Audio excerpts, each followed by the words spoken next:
Science by Dr. Ginger Campbell. It's an interview podcast with some interviews with famous scientists in the neuroscience field. It's relative to his work and gives insight into what makes us human. Also, I would like to tell you all that Johnny has just told me that this is going to be his last meeting here. We're really going to miss him, but it's for a good reason. He's gotten a new job in Cambridge, and he said that his speaking at Toastmasters was very helpful in getting him a good interview. So let's get the objectives now from Bob. Okay, Peter, thank you. The title of the speech is A Grateful Life, and Johnny's asked me to look at whether or not he's clearly understood and to analyze his voice, tone, and gestures.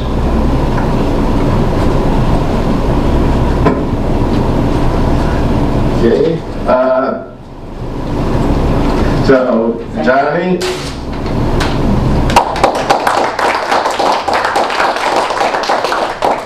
And the time, by the way, will be 5 to 7 minutes, so you can make that change in your copy of the agenda if you wish. Thank you, Peter, and also thank you, everyone. So my name is Johnny. I live in Lexington, and I'm married with a lovely wife. And I have 2 kids, 1 boy and one daughter. So a fun fact is of me that actually Johnny is not my real name. My real name actually is called Wang. So it's Johnny is my nickname. But you may wonder why I picked Johnny, because it's very different from Wang. And yeah, there's some funny story about it. So it was 2006. I just got a job offer from a university lab in Syracuse, New York. I was so excited because I've never been in the U.S. before, and just like all the immigrants, I just went through all the paperwork, visa, and then I took flight, and I landed in Syracuse. So the first day when I started, actually my English was very poor at that time. A lady named Karen, she welcomed me, and she basically just walked me through in the lab and told me all the work. So she was very nice and very patient, just giving my poor English. Sometimes we had to talk through my hand, just so that we can understand each other. I didn't know the day. Actually, he told me, "Oh, your English is very good." So I don't know if that's true or not, but he also said, "Sorry, I'm so embarrassed because I don't know how to pronounce your name, and I couldn't. It will be good if you have some better, easy pronounced nickname so that I can remember you better." Oh, I said, this is a great advice. I should take it.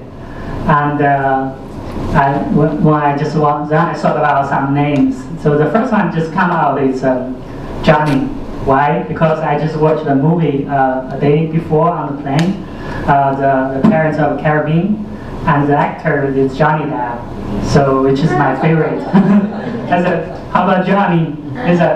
He laughed. He said, "Oh, great! This is so easy, and I will remember you forever." So then I became Johnny for 14 years.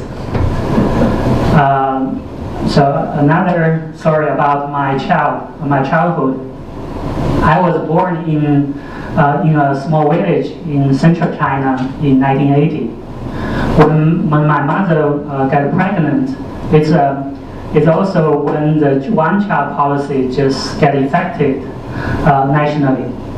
So I already had a sister and also a brother. So theoretically, I should be aborted according to the policy. And a nurse even came to my home just for a suggestion of abortion.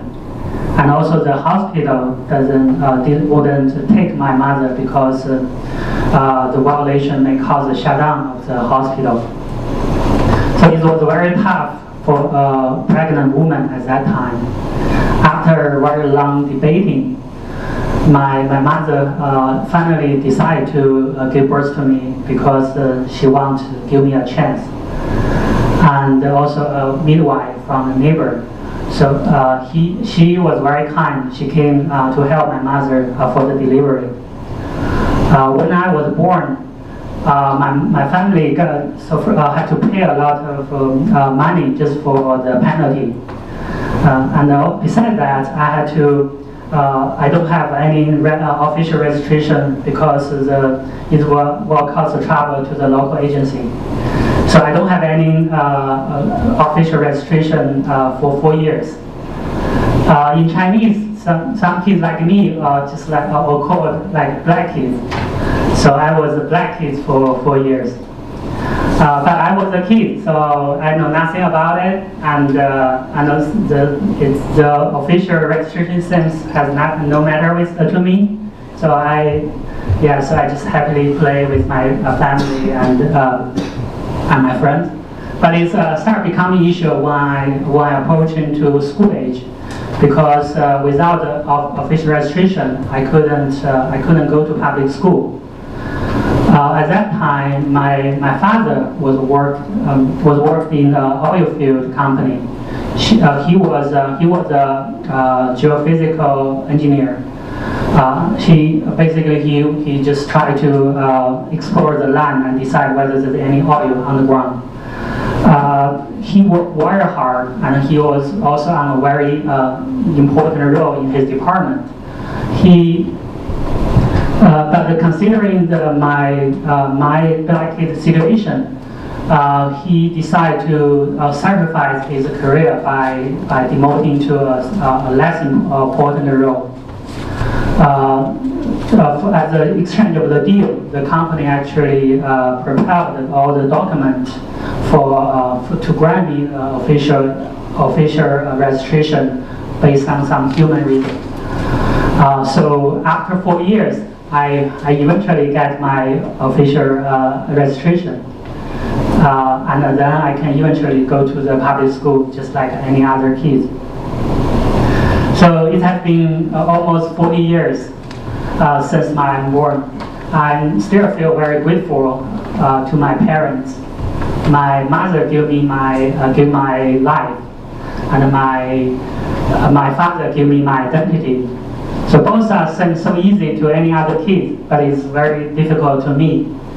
So I believe the life brings us to the world for giving us some mission, to make the life become better. So I always try my best to fulfill that mission. Yeah, thank you.